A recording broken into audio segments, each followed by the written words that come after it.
लेकिन मैं आपको बलरामपुर ले आऊं, जो छांगुर का जो सपोर्ट सिस्टम था, उसमें बताइए कितने बर्खास्त हुए हैं। दुर्भाग्य तो ये है कि जब यहाँ पर प्रशासन इतना चाक चौबंद है, मैं तो स्तब्ध हूं कि उत्तर प्रदेश की उदासीनता को देख करके, कि यहाँ पर भी छांगुर का जो सपोर्ट सिस्टम था, उसके साथ जो एक सिंधी कपल था, और उस सिंधी कपल के जरिए 500 करोड़ आए, तो पूरा उसने इंडो नेपाल बॉर्डर पे जो अट्टालिका और जो पैलेस बना के खड़ा कर दिया, अरबी घोड़े रखे, कुत्ते रखे, जर्मन शेपर्ड्स।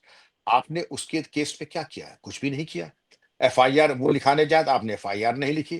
थाना सादुल्ला नगर के बारे में बताया जाता है कि वहां केसों ने लखनऊ में इकोना स्टेडियम के बगल में बेशकीमती जमीन, 11 करोड़ रुपए की बेशकीमती जमीन खरीदी है, जो कि डीजी 4 मिल जाए तो वो भी नहीं खरीद सकते हैं। ये थाना अध्यक्ष की औकात। और कार्रवाई धेले की 3। वहां के जिलाधिकारी ईमानदार, उन्होंने एक पूरी 150 पन्ने की रिपोर्ट सरकार को भेजी, उस पर कोई कुंडली मार के बैठा हुआ है। ये है रिश्वत का बल। और इस रिश्वत के बल से मैं चाहूंगा कि आपके इस वीडियो को मैं खुला आरोप लगा रहा हूं, एक सपोर्ट सिस्टम है जो पचा रहा है तत्कालीन बलरामपुर के अधिकारियों को। और तत्कालीन डिस्ट्रिक्ट मैजिस्ट्रेट, जो कि टॉपर हैं आईआईएम के, आईएएस के, उन्होंने 150 पन्ने की रिपोर्ट भेजी कि पुलिस की जो लुंज पुंज व्यवस्था थी जिसके कारण ये हुआ। आप केरल को तो भूल जाइए, वहां तो खैर हुआ जो हुआ, क्योंकि वहां से तो वैसे भी हमें कोई बहुत ज्यादा उम्मीद नहीं थी, क्योंकि वहां का इतिहास ऐसा था। लेकिन मुन्नार थाने के जो 3 कर्मचारी थे, उनका सिर्फ तबादला हुआ, ये तो आपत्तिजनक ही है। लेकिन बलरामपुर में हमने कौन से क्रांतिकारी काम कर दिए? बलरामपुर में भी वही घोटाला हुआ, उससे बड़ा घोटाला हुआ। यहाँ पे क्या नहीं हुआ? गजवाए हिंद के चलते यहाँ लव जिहाद हुआ, यहाँ भूमि जिहाद हुआ, थाने की जमीन के ऊपर मजार बनी, दुकानें बनी। और लव जिहाद के साथ साथ भूमि जिहाद, भूमि जिहाद के साथ साथ ध्वनि जिहाद, ध्वनि जिहाद के साथ साथ आप जो जिहाद सोच सकती हैं वो सब जिहाद करके, जिससे कि 2047 में गजवाए हिंद एक विचारधारा है, और एक विचारधारा के चलते non territorial aggression, non territorial terrorism, यानी बिना सीमाओं का आतंकवाद, ये है गजवाए हिंद। कहीं पर भी जहां पर भी मौका मिले, जैसे सर विंस्टन चर्चिल ने जर्मनी के लिए कहा था, we shall fight on land, we shall fight in the air, we shall fight in the seas. भूमि पर, आकाश में और समुद्र में, हर जगह हम लड़ेंगे। इसी तरीके से गजवाए हिंद की जो फिलॉसफी है, जहां मौका मिले वहां युद्ध और जिहाद करो, और ऐसी चीजें करो छदम रूपे से, कि जो 1000 कट्स देने की बात आईएसआई पाकिस्तान करता है, ये उस सिक्के का दूसरा पहलू है। भारत को सजग रहना होगा।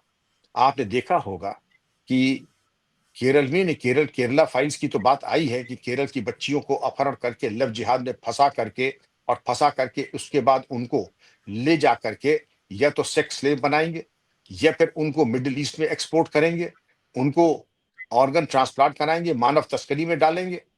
लेकिन हमारे पेरेंट्स क्या बिल्कुल अंधे हो गए हैं?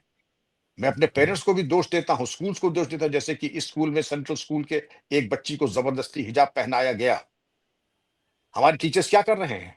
जाहिर है किसी सीसीटीवी की फुटेज ही आई होगी, तभी वो सोशल मीडिया पर आई। एक चीज मैं आपको और बताऊंगा, बड़ी भयावह है। एक जयपुर का है और उसी पैटर्न के ऊपर केरला में है। दोनों का पैटर्न समान है। पहले चिन्हित करो कि कौन सी बच्ची जो है हिंदू की, वो जा रही है अकेले। और अगर जा रही है तो जैसे पागल कुत्ते होते हैं, झुंड में काम करते हैं, पहले एक लड़का पास जाएगा, दूसरा लड़का 10 गज भी दूरी है, तीसरा लड़का जो है तीसरी तरफ रहेगा, 2 लड़के टू व्हीलर से धीमी रफ्तार पे पीछे करेंगे, और लड़की को फॉलो करेंगे। कभी कोई चिट फेंकेगा, कभी कोई लॉलीपॉप फेंकेगा, कभी कोई कार्ड फेंकेगा। सवाल ये उठता है कि लड़की को चिंतित करने के बाद आप पीछा कर रहे हैं, और पुलिसकर्मी इतने निष्क्रिय हैं कि हाथ पे हाथ धरे मेहंदी लगा के बैठे हैं। इनको शर्म नहीं आती कि अगर तुम्हारी बेटी होती तो तुम क्या अपेक्षा करते? ये झुंड बना करके पीछा करना, और समाज पूरी तरीके से निष्क्रिय नपुंसक हो गया है कि कोई कार्रवाई नहीं कर रहा है। अंजू जी, मुझे घोर आपत्ति है पुलिस से, उसके बाद स्कूल प्रशासन से और माता पिता से।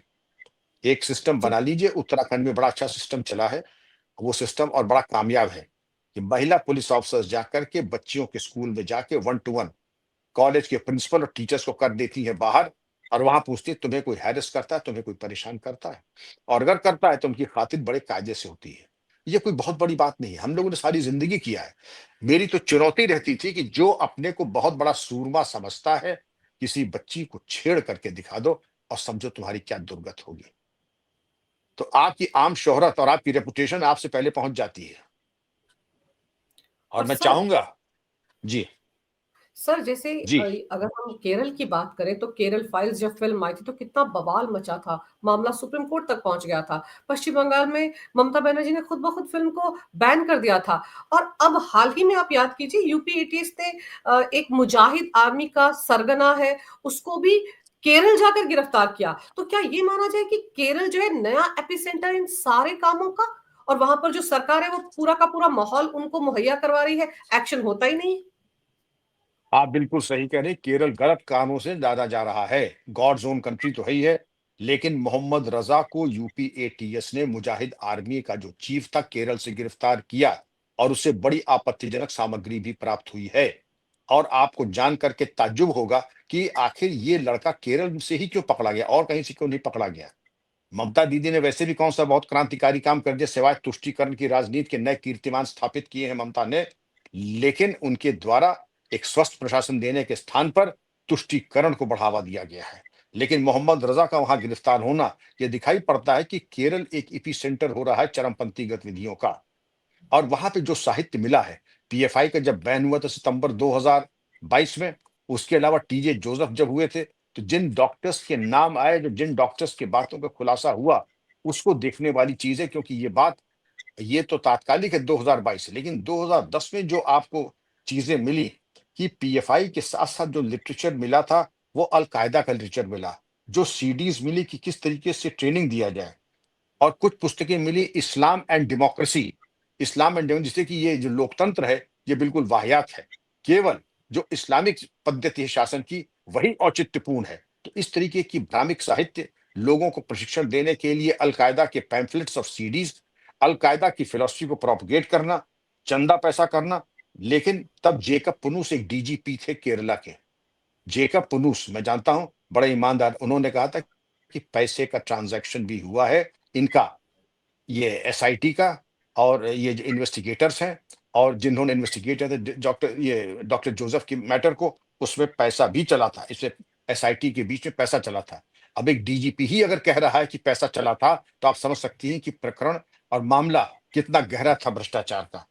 और सीडीज के मिलने के बारे में जेकब ने कहा था कि इस्लाम एंड डेमोक्रेसी ये मिला था। और जो आपत्तिजनक साहित्य नाना प्रकार के मिले थे, ट्रेनिंग मैनुअल्स मिले थे, चंदा उगाही के तरीके तौर तरीके मिले थे। और जो ट्रेनिंग मैनुअल्स मिले थे, वहां पे एक तो सपोर्ट सिस्टम ये था कि जैसे जोसेफ के ऊपर आक्रमण हुआ, एक लड़का घायल भी हुआ, तो एक डॉक्टर ने ट्रीट किया। फिर एक डेंटिस्ट था, वो भी इनका बहुत बड़ा सपोर्टर था पीएफआई का, और ये अलकायदा की चरमपंथी गतिविधियों में। तो आप ये समझ सकती हैं कि पढ़े लिखे लोग, एक तो डॉक्टर शरण देने वालों में, एक डेंटिस्ट शरण देने वाले में। तो आप ये समझते हैं, ऐसा नहीं कि हमारे बेगुनाह नौजवान अनपढ़ बेरोजगार, वो पढ़े लिखे, एक डेंटिस्ट और एक डॉक्टर अगर चरमपंथी गतिविधियों में सम्मिलित है, तो आप समझ सकती हैं। तो ये जो आपका सिस्टम है गजवाए हिंद, तो गजवाए हिंद एक नॉन टेरिटोरियल टेररिज्म।